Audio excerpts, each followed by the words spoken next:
안녕하세요. 길모퉁이 책방 책방직입니다. 편안한 시간 보내고 계신가요? 오늘도 유정옥 사모님의 울고 있는 사람과 함께 울 수 있어서 행복하다. 계속해서 전해드리도록 하겠습니다. 끝까지 함께 해주세요.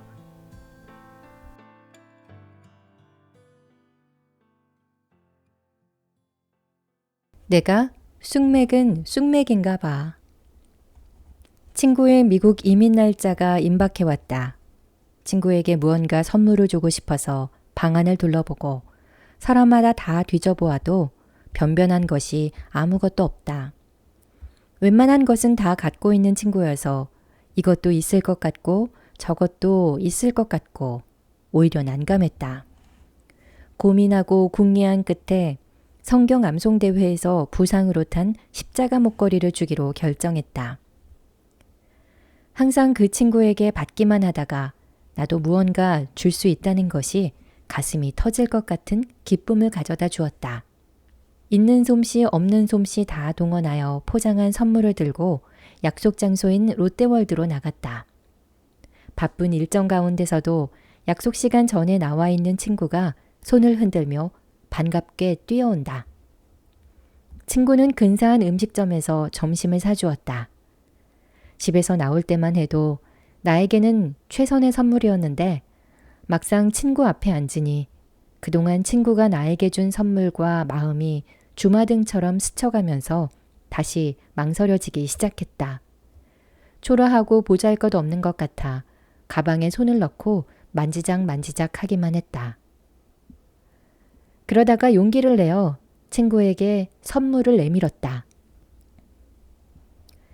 내 마음은 무언가 좋은 걸 주고 싶은데 너무 작은 선물이야.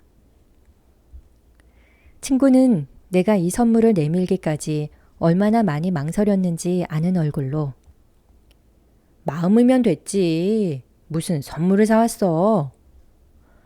선물을 열어본 친구의 눈에서 눈물이 흐른다. 이거 성경 암송대회에서 탄 십자가에 목사님이 줄을 해줬다고 좋아하던 그 목걸이 아니야? 내가 가장 아끼는 것이어서 친구에게 주고 싶었고 나에게 가장 소중한 것이어서 친구에게 줄 수 있었어. 고맙게 받을게. 미국 가서도 이 목걸이처럼 언제나 나와 같이 있을 것을 믿을게. 친구는 그 자리에서 다이아로 반짝이는 자신의 목걸이를 풀고 내가 준 목걸이를 했다. 참, 나도 선물 하나 줄게. 친구는 가방에서 차용증 하나를 꺼내 나에게 준다. 내가 그 사람에게 2천만 원을 받아야 하는데 미국 이민 가는 것을 알고 차일피일 미루면서 나를 속상하게 하는 사람이야. 돈을 변제할 상황이 어려운 사람이면 차라리 면제해주고 떠나. 아니야. 내가 알아본 바로는 다분히 고의적이야. 교회에 보수할 것도 많고 하니 내가 미국 떠난 후에라도 이 돈을 받아서 쓰도록 해. 사업가인 너가 받지 못한 돈을 쑥맥인 내가 무슨 수를 받아? 우리 사모에겐 하나님이 지혜를 주실 거니까 받을 수 있어. 하여튼 30분 후에 그 사람과 만나게 해줄게. 30분이 훨씬 지나고 1시간이 지나서 점잖아 보이는 한 남자가 왔다. 친구는 그 사람에게 나를 소개하고 채권에 대한 권리를 나에게 위임한다고 말했다. 그리고 위임서를 써주고 그 사람의 도장을 받았다. 그 남자는 친구의 제안에 흔쾌히 승낙했다. 그는 흘끗 나를 쳐다보더니 야릇한 웃음을 지어 보인다. 아마 어디서 저런 쑥맥을 데려다 놓았나 하는 눈치였다. 마음 푹 놓고 미국 가세요. 내가 이 친구분한테 한 달 안에 다 갚을 테니 걱정 말고요. 내가 한 달 안에 집을 팔면 일시불로 드리고 집을 못 팔면 여러 달로 분할해서 드리겠습니다. 그 사람은 나에게 돈을 주겠다는 것이 무슨 장난인 것처럼 실실 웃으며 농담하듯 말한다.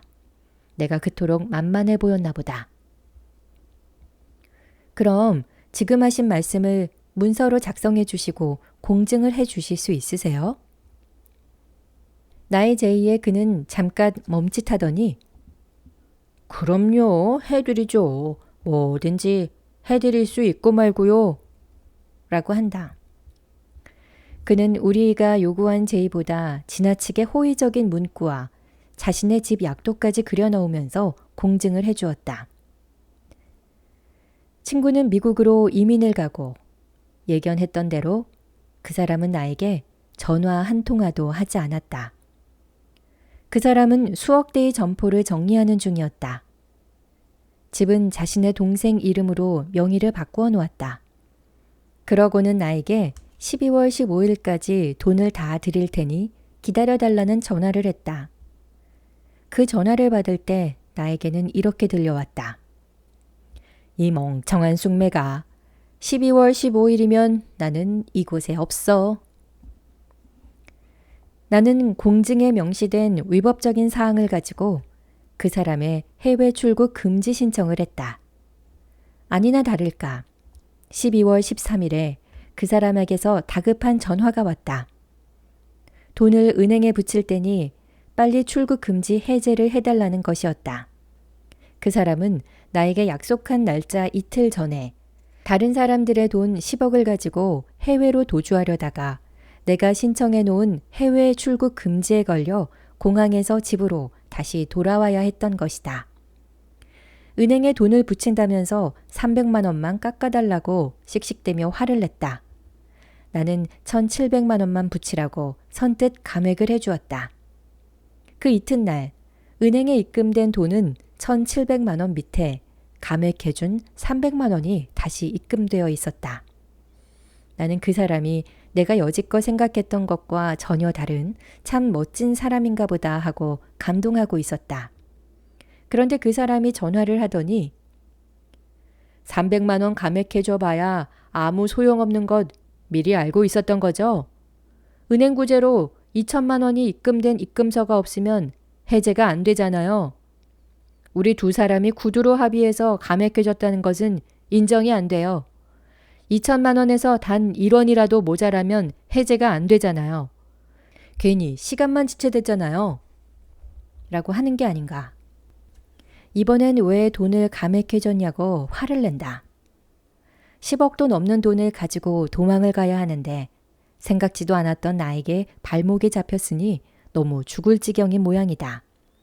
나는 돈을 깎아주고 싶어도 깎아준 돈까지 필연적으로 다 받게 되었다. 그것만 아니었다. 그 사람이 외국으로 도주하지 못하고 지체하고 있는 동안 그에게 자신의 퇴직금을 다 털렸던 한 사람이 나 때문에 돈을 받게 되었다고 200만 원을 살해해왔다. 미국에서 친구가 전화를 했다. 우리 쑥맥사모 그 구렁이한테 돈 받았어? 그럼 받고 말고 그 돈으로 교회에서 얼마나 유용하게 썼는지 몰라. 와, 그럴 줄 알았어. 나는 그렇게 귀한 선물을 받아본 적이 없어. 사모가 나에게 십자가 목걸이를 선물로 줄 때 그때 내가 하고 있던 다이아 목걸이를 우리 사모에게 선물로 주고 싶었어. 그런데 내 목걸이를 선물로 한다고 하면 자기가 받았겠어? 내가 선물하려던 목걸이가 2천만 원짜리였어. 그래서 그 목걸이 대신 그 차용증을 준 거야. 이 세상에서 그 사람에게 돈을 받을 수 있는 유일한 사람이라고 생각이 들었거든. 우리 사모라면 하나님이 그 사람에게서 강제로 빼앗아서라도 주실 것 같은 확신이 왔거든. 원래 사기꾼은 쑥맥한테 발목이 잡히는 법이야. 내가 쑥맥은 쑥맥인가 봐. 20만 원짜리 금목걸이를 주고 2천만 원짜리 다이아 목걸이를 받고 2천만 원을 받아야 하는데 왜 2,200만 원을 받았지? 나에게 선물하려던 다이아 목걸이가 그 사이에 200만 원 올랐나? 좀처럼 계산이 안 나오네.